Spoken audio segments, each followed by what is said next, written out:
Welcome.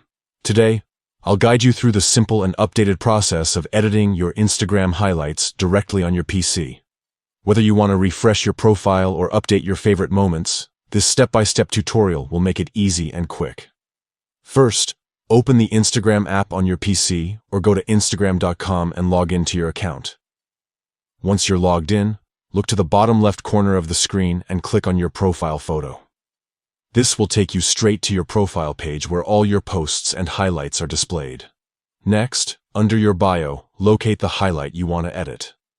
Highlights are those circular icons that showcase your saved stories, so find the one you want to update and click to enter it.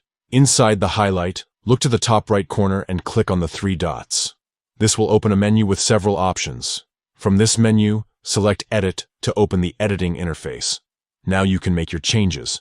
This could include updating the cover image, changing the title, or adding and removing stories from the highlight.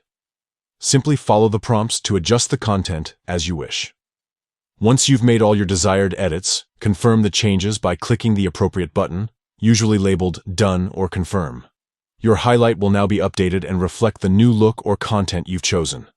By following these easy steps, you can keep your Instagram highlights fresh and engaging, helping your profile stand out and better represent your current style. Give it a try today and enjoy a more personalized Instagram experience.